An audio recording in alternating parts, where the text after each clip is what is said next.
L'exposition est rassemblée sous le nom d'Analecte parce que c'est la première fois en fait que plusieurs séries sont rassemblées dans un même lieu d'exposition. Le terme d'analecte consiste en l'idée de rassembler un ensemble de Voilà, choses c'était qui peuvent être un peu éparses. Tout à fait, tout à fait. Bon, ça peut aussi recourir à l'idée du discours, mais parce que de toute façon, il y a toujours une narration dans une série, une écriture quelconque, mais en tout cas, là, c'était plutôt sous cette idée formelle de rassembler plusieurs travaux. La première série présentée quand on rentre, qui s'appelle Ostréalité, est vraiment mon terrain de jeu initial. Donc, j'avais un père qui était ostréiculteur et c'était forcément un endroit comme d'autres ont des champs, comme d'autres, voilà, une rue, une ruelle, etc. Moi, je suis partie de ce lieu et ça a fonctionné comme un espèce de retour au pays où à chaque fois que je revenais, il y avait comme ça des niveaux de retour, puisqu'il y avait le retour sur le territoire, le retour ensuite sur ces terres découvertes, puisque j'ai voulu travailler au rythme vraiment des marées. Et quand on veut revenir photographier, c'est-à-dire travailler avec quelque chose qui reproduit quand même la réalité, on est un petit peu décalé. Donc je me suis remise un petit peu dans les conditions et je suis partie avec des ostréiculteurs. Ce sont des photos que j'ai prises avec un type d'appareil qui était porté sur le ventre, et c'était très très important aussi pour revenir sur cette intimité de ce paysage-là et ce rapport à l'enfance aussi.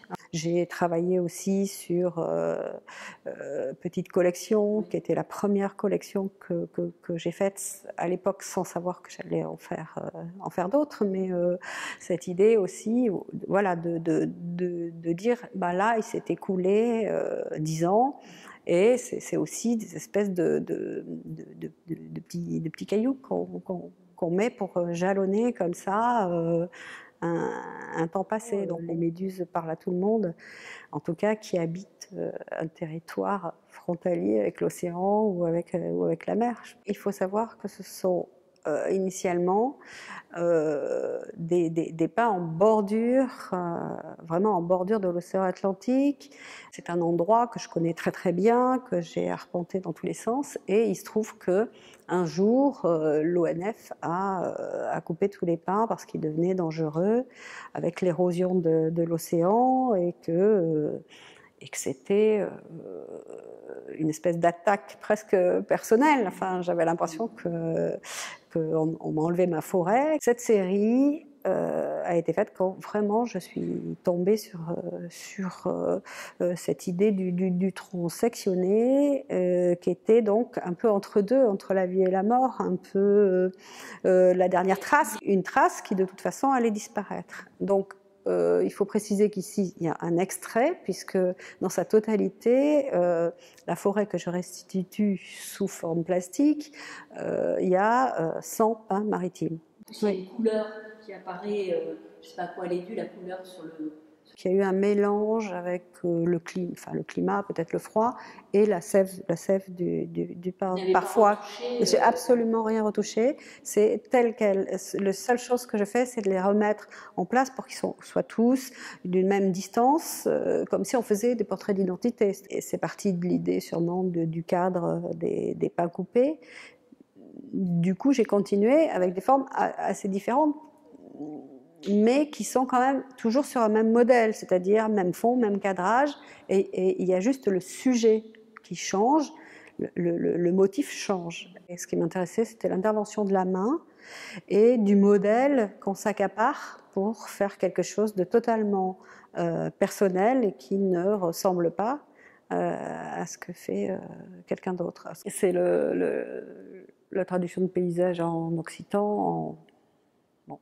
J'aime beaucoup aussi tous les langages, les mots, enfin je m'attache beaucoup aux mots, et de la même manière quand on est sur le bassin et qu'on parle avec les mots que les ostréiculteurs employaient, parce que je pense que ça se fait plus, parce que justement j'avais montré ce travail sur le bassin d'Arcachon et que ça faisait écho avec ce lieu qui est le Pays d'Orthe, à la confluence des Gaves et de l'Adour, et qui est aussi effectivement des terres où l'eau est toujours très présente, ou en tout cas est toujours assez près, avec ce lit du fleuve qui est très très important, ces marées qui remontent très très haut dans le fleuve de l'Adour. Il y a quelque chose de très spécifique, c'est le climat dans le Pays d'Orthe, et il y a énormément d'essences exotiques, et j'ai beaucoup travaillé là-dessus en me disant que l'exotisme n'était pas nécessairement d'aller le trouver ailleurs ou à l'autre bout de la planète. Et d'ailleurs, pour rebondir sur ce qu'on disait tout à l'heure, sur les photos un peu sombres des bananiers notamment, effectivement, j'avais aussi envie de trouver cette proximité, et je me mettais à l'intérieur en fait, pour essayer de trouver aussi une espèce d'abri, de protection, de petites, voilà, d'être un petit peu plus près des choses. Et là, il y a 2 séries qui font partie de cette résidence artistique. Donc il y a Rive Gauche, hein, qui est le déroulant du fleuve, qui est accompagné à l'entrée de l'exposition par une vidéo qui est aussi un déroulant du fleuve sous une autre forme. Et sur les bords de l'Adour, avec des zones non habitées, et où il y a un silence incroyable, et où on se retrouve un petit peu, même si on est à découvert, dans quelque chose d'assez intime et d'assez impressionnant. Là, c'était les arbres qui sont sur le bord de l'eau et qui finalement ont les pieds dans l'eau. Alors, je voulais que ça fasse écran avec différentes espèces. C'était aussi l'idée de glisser, de glisser cet écran de branchage sur la surface photo.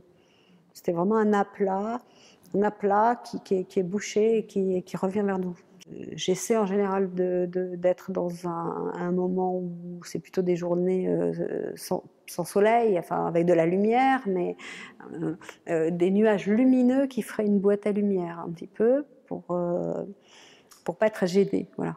Et ce qui est très important quand on travaille en série, ou justement une série d'une collection, c'est effectivement de mettre tout en accord.